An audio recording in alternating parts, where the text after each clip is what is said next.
Hi everybody. My name is Grace Ross. I'm from content manager at Acast. I'm tuning in to have a conversation with Sean Williams at Gideon Media for Acast Presents Audio Fiction Week. I'm so thrilled to be talking with Sean.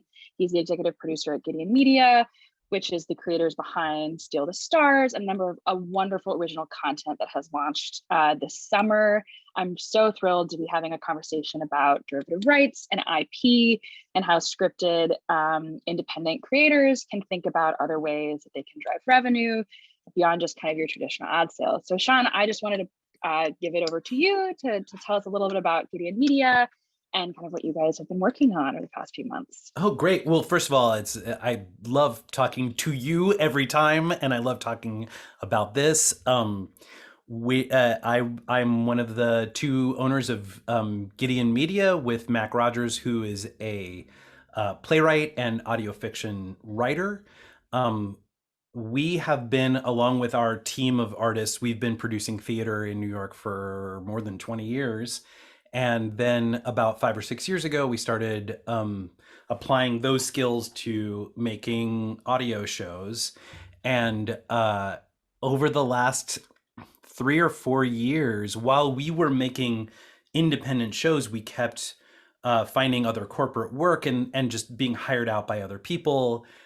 So we had this like library of shows that hadn't been released. So this year we released all of them in a big burst, starting in May and going through just last week, like releasing new episodes of scripted audio all summer and fall. So that's what we've been doing.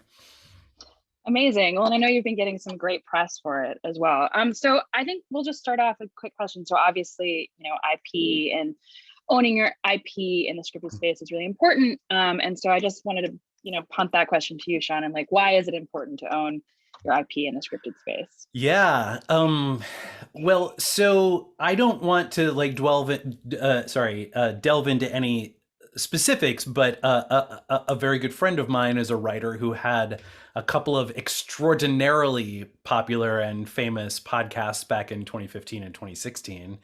But he was hired those were work for hire. And so even though he brought in the idea and all of the characters and developed the entire thing, the person who hired him owned the show. And then when the show was optioned for a television and film production company, that company wrote the people who hired him a huge check, and my friend who was a writer was completely cut out. Mm. Um, it is really, really important to understand that derivative rights have a value that is high enough that if you are doing work and derivative rights are not included, you should be thinking about being bought out of them, because your work has value, your time Mhm. has value, and that value is going to mean a lot to someone else. Obviously, like early career, you have to just do what you can, but you have to know that if your time is worth whatever, it's worth X number of dollars per hour, you have to understand that you're building a thing as that is as real and as fungible, as like economically movable as building a chair or creating a piece of pottery or whatever, where you sell it, someone else owns it, and then they can sell it for whatever profit they want. So you either need to hold on to ownership of the thing you're making, or when you're proposing a budget for producing something for somebody and you aren't interested in holding on to ownership, make sure that you are being bought out of that ownership, in the price that you're quoting. I'm not sure if I'm answering your question well, but what else can I tell you about it? Yeah, no, I mean, I think you are. I think you're, kind of getting to the heart of, that there's a lot of value in, as you say, in these rights. And there are a lot of different rights also to be exploited that I think a lot of creators are not necessarily aware of. Obviously, the big, kind of obvious one is film and television adaptations. Yeah. And having a movie or a TV series produced, and there's, can be a lot of money there. But also, I know Steal the Stars obviously had a novelization as well that kind of came from the show. And that's, I think, maybe also maybe a less well-known kind of ancillary right Yeah. that can come from scripted, especially when you have such amazing writers that you work with in the space. So could you speak a little bit about how that Yes. kind of came about? And I know, you had a relationship with Macmillan, but I'd love to hear a little bit more about that. Yeah, and Macmillan was absolutely fantastic to work with.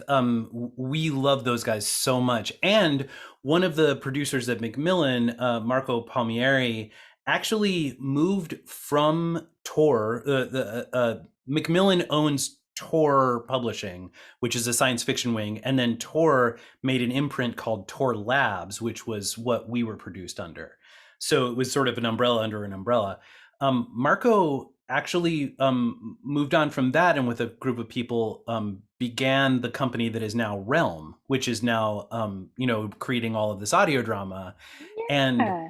Marco is an incredibly insightful editor and artist and storyteller.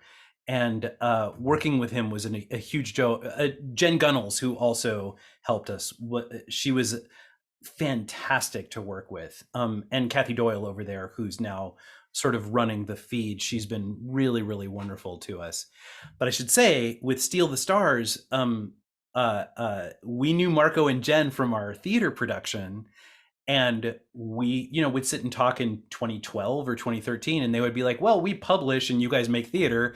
We both think each other is awesome, but we don't have there's no crossover.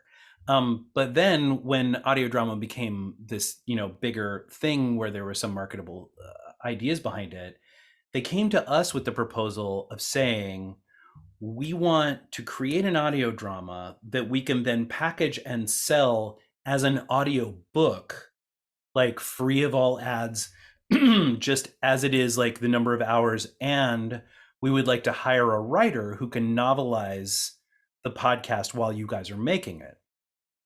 And so I know that they got writing samples from a bunch of writers who are all fantastic. One of which was from Nat Cassidy, who was the author who ended up actually doing the novelization of Steal the Stars.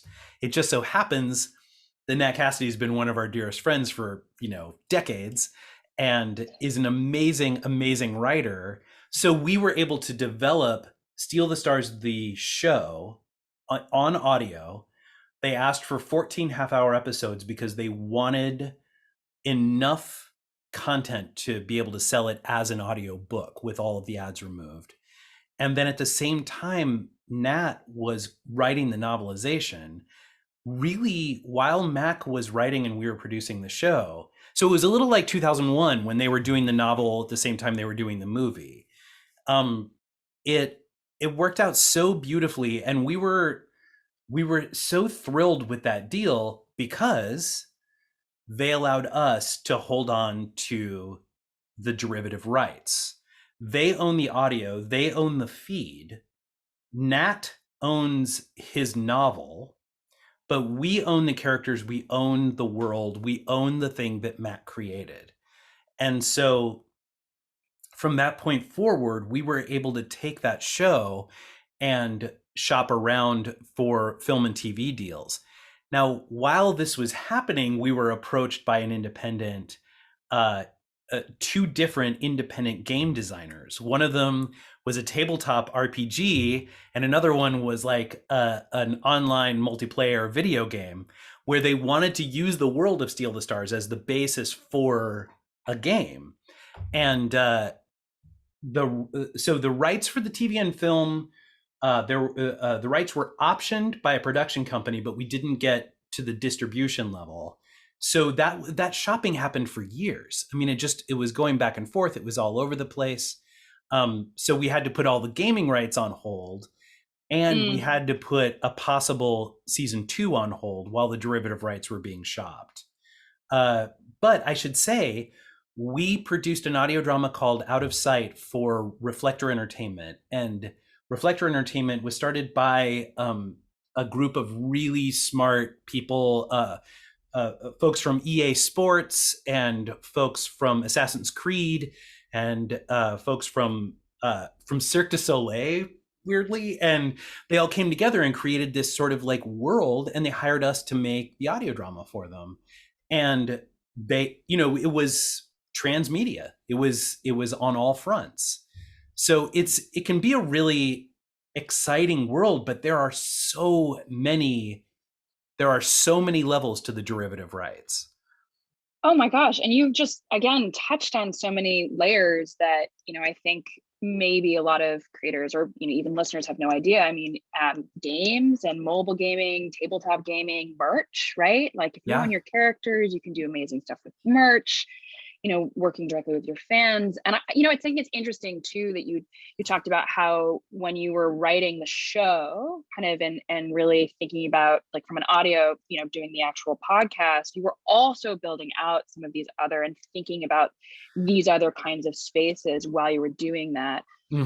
So can you maybe talk a little bit about that strategy as well? Maybe any tips you have or kind of advice when it comes to some new creators who might be, like encouraging them, like what should they be thinking about, right? When they're sitting down to create their, their world and their kind of their space. And obviously this is Yeah. like a massive question, but when, thinking about those derivative rights and being, what should they maybe be aware of as they're putting their podcast together, that or something you wish you'd been more aware of earlier on, right? One of the things that we've done that has always served us really well is that when we have built stories, either as a theater company or as an audio drama company, we our artistic director Jordana Williams is really invested in the realities of the world. And why that's important is because people have asked us a lot about a possible season 2 for Steal the Stars. Steal the Stars is a self-contained story. The end of Steal the Stars, rather dramatically, is the end of that story. But Jordana really pushed on what the world outside of these main relationships is. What is the structure of the companies that we reference? What is the structure of the country that these people are living in? It is the United States, but it's, as they say, the industry talk is like, 5 minutes from now. And so when the conversation about season 2 started happening, the world was there for us. The world existed. So when we started talking about what season 2 could possibly be, we knew who the characters were, we knew what the world was, we knew what these corporations were, we knew who the good and bad guys that had sort of been hiding under the surface, we knew when they would pop up, like how we could bring them in. And so number one is, I think when you are creating these fictional worlds, make sure that you know what the whole world can be, because then spin-offs become easier, prequels become easier. We did a prequel for Steal the Stars, actually, which we did as a live show and was released as an episode on the feed. And it was really easy because we knew who all these people were. We knew what the world was.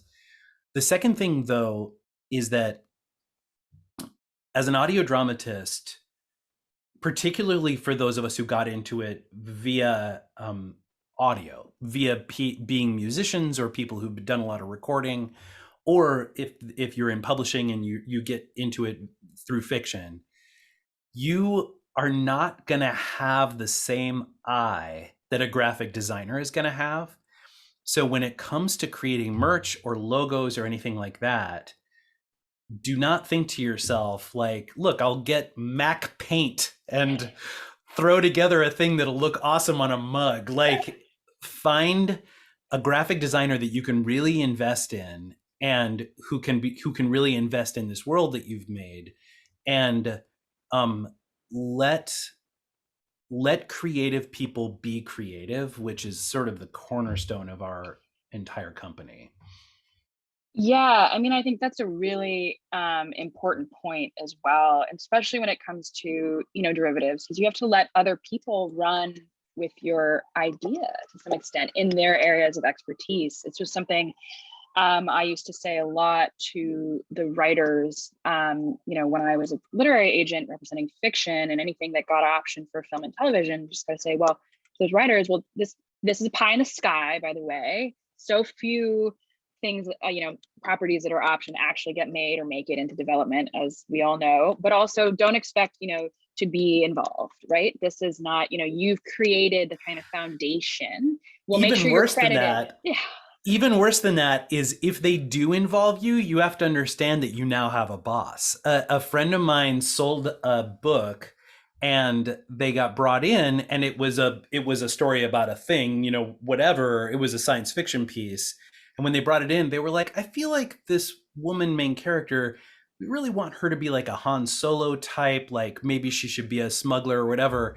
And my friend, she was like, I'm not doing, that's not the show. That's not the book I wrote.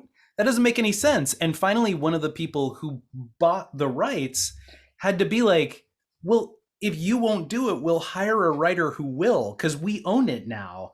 And she had to be like, oh, I'll do it then. It's a very, very different world. Once somebody has given you money to own the thing you made, you then have the money. And so again, and actually that leads into a really good point, which is that don't sign over the derivatives until you're ready, until you feel like the price you're being given for them is worth losing them for. So if somebody comes to you and says, I will give you $50,000 for your show, then you got to think to yourself, my God, $50,000, like I can do all sorts of stuff with $50,000. But 10 years from now, that $50,000, you will have turned it into, pizza and rent. And then that pizza and rent is gone. And the thing you made is still existing in the world. So make sure that you are negotiating for what you are okay losing the world you made for. In the end, you've got to be okay with something, but just figure out what it is. Yeah, I think that's a really good point too. And to make sure that you're, I have good representation to do kind of the contract and negotiations, that you've got support on that level. But also, and that was, again, the strategies. Eventually, it's a cross promotional kind of idea, right? Once you sign those rights away, you license those rights. The hope is eventually that if it's television or film adaptation, if it's the novelization, if it's any kind of game and world that a game is based off on, that will also drive people. You may not be making anything beyond that a purchase price for those rights there, but you want to make sure that in that contract you're getting credit, that maybe you're an EP, that they're going to drive, right, that there's some sort of marketing kind of back and forth, that new property will drive the audience in a new medium back to the original story and content and world that you can continue to kind of both profit off of, but have control and creative control over. Absolutely. And I say this too, as a musician, as a freelance musician for basically my whole life, throughout my like even in my teens, but in my 20s and 30s, I have written and created just a vast amount of music for publishing houses, for music education series, for all these different things. And I was compensated really well for those moments, but those recordings and those pieces of music still exist in the world now. And what I've realized as I've gotten older is that I would rather continue to own points on the back end, like the downstream revenue, and not be paid as much up front than I would. I mean, that would be the biggest advice I can give somebody, is if they say, we'll give you a giant check for this show instead. And I've actually literally started doing this, where I've come back to people and said, don't give me a giant check. I want you and I to be invested in the future of this thing. So I would like a small check. And then I want you and I to work together, like keep me as a percentage partner as we go forward with this. And we have to understand what the value of money is. And the value of money is only like what you can purchase, what its purchasing power is, and what your ownership over things are. So like, it's a really difficult piece of math to say, I would rather you gave me $1,000 instead of $50,000, provided I can have 6 points of your 20 points. and it's really, really hard to say that when you're 30 and you don't know where your rent's coming from. But I can say that I'm now 50, and I wish that I had done more of that. Yeah, and absolutely. And thinking about, again, all of the content and that, you've created, and particularly in the scripted and fiction space across all mediums, we've talked about this, it's evergreen. That is Yeah. gold forever. I mean, you look at a show, I mean, this is just off the top of my head, but I think, Queen's Gambit, right? Massively successful TV show. It's based on a book published in the 80s. Yep. That has found a resurgence. After Margaret Atwood's Handmaid's Tale. Like, I remember reading that when I was a teenager. Yeah, and these are things that are worth, keeping in mind and fighting for. And again, I think there's a price for everything, right? And certain, but at the core of it, I think the what we're talking about is really appreciating the value of what you've built, and when finding the right middle ground for when it's worth parting with it and not. Well, I think I guess I would wrap this up and just say thank you so much, Sean, for chatting with me about this. Like, I have such respect for what you and everyone at Gideon Media has been doing. I think it's just a wonderful, wonderful audio fiction, and it's really exciting. And I cannot wait to see the TV show and all the derivative, ancillary rights, and we didn't even get into it. I was about to say, it's like translation. I mean, there's all sorts of other worlds here. But yeah, any like last words I would say, some to the scripted community that you'd like to share before we. The only thing that we haven't touched on that's worth mentioning is that your work begets more work, and so so understand that you're not going to be cashing in on the one show. You are living your life as a person who creates worlds. And so if you've got a show that somebody is willing to pay for or whatever, don't sweat the fact that you might be losing these characters that you love and this world that you've created. Have faith in the fact that you are a creative person and you will continue to make more things. So when the option comes along and it feels right, don't think to yourself, well, I don't want these guys that I made, that I love, to be in the hands of somebody else. Have faith that you are a storyteller and you will make more. That's the only thing I would say.